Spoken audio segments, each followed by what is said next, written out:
used to work the night shift at a hotel. It was one of those mid-tier places, not exactly high-end, but not a rundown motel either. The kind of place businessmen stayed for a night or two before moving on. It was a quiet job, most of the time. I just sat at the front desk, checking in late guests and occasionally dealing with noise complaints. But there was one room, room 78, that I hated. It wasn't just me. Other employees avoided it too. Housekeeping refused to clean it unless two people went in together. If a guest asked to switch rooms after checking in, it was almost always from 78. I asked about it once. The manager just shrugged. People say they hear things. That was all she would say. One night, around 2 a.m., a guest called down from 78. "I think there's someone in my room," she whispered. My stomach dropped. "Are you sure?" I asked. "Yes," she said. She hesitated.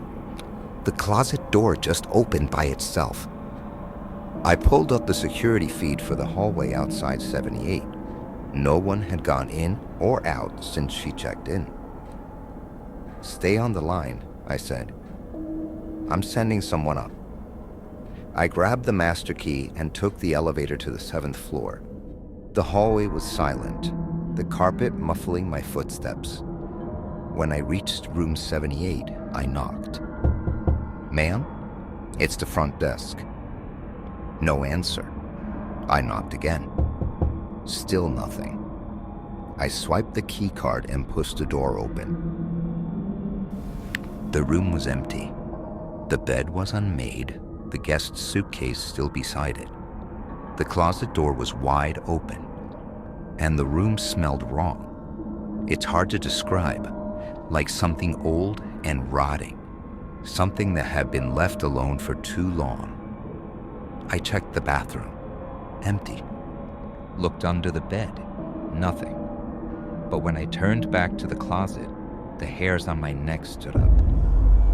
Inside, etched into the wood, were deep scratches, long, uneven, like someone had raked their nails against it over and over. I backed out of the room and radioed my manager. The guest was gone. She never came back for her things. Her credit card was still on file. When we called, it was disconnected. She had just disappeared. The room stayed empty for a few weeks after that. Then one night, a new guest checked in. At exactly 2 a.m., the phone at the front desk rang. Room 78. "I think there's someone in my room," a voice whispered. I quit 2 weeks later.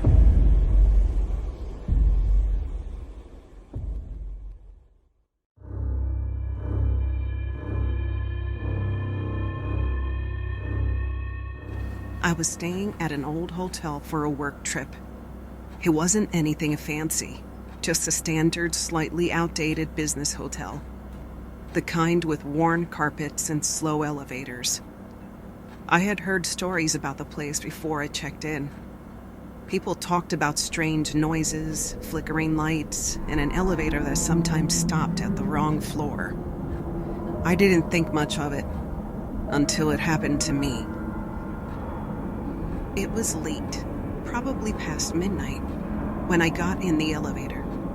I was the only one there. I hit the button for the 4th floor. The elevator started moving, then jerked to a stop. I frowned. There was no ding, no door opening, just a sudden, unnatural stillness. Then the light flickered. I hit the button again. Nothing. I tried the emergency button. Still nothing. Then, the elevator started moving again. But it wasn't going up. It was going down. The floor numbers blinked past 3, 2, 1, until the light above the doors turned off completely. The doors slid open. The floor in front of me wasn't the lobby. It wasn't a floor at all. It was a long, dark hallway stretching into the distance. The carpet was faded, peeling at the edges. The walls were yellowed with age, the sconces flickering dimly. I didn't move.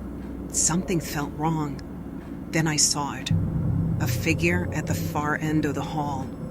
It was tall, maybe a man, moving in jerky, unnatural motions. It twitched forward, moving toward the elevator. My breath caught in my throat.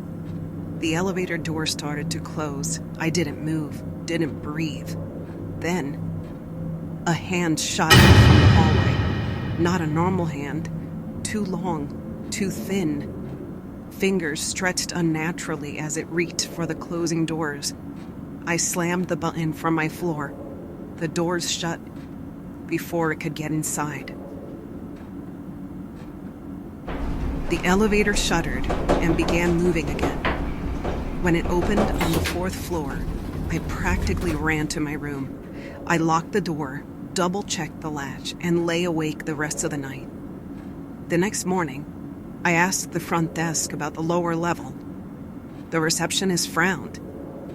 What lower level? We don't have a basement.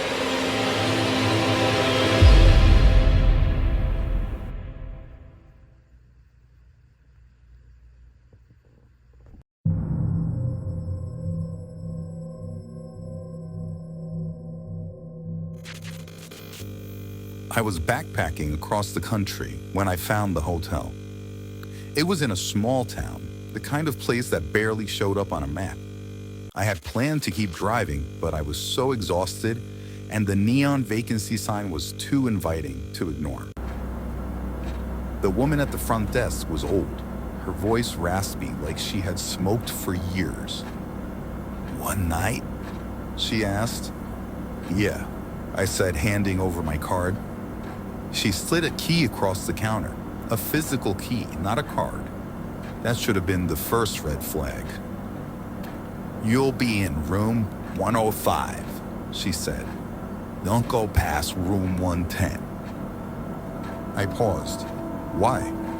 She looked at me. "Just don't." I nodded, taking the key. The hotel was old. Dim lighting, faded wallpaper, the kind of place that smelled like dust and stale coffee. I found room 105 easily enough. I got inside, locked the door, and fell asleep almost immediately. Sometime in the middle of the night, I woke up. A sound. A knock. Soft, rhythmic, coming from down the hall. I tried to ignore it. Then, my doorknob rattled. I sat up, my heart hammering. Footsteps moved past my door, slow, deliberate.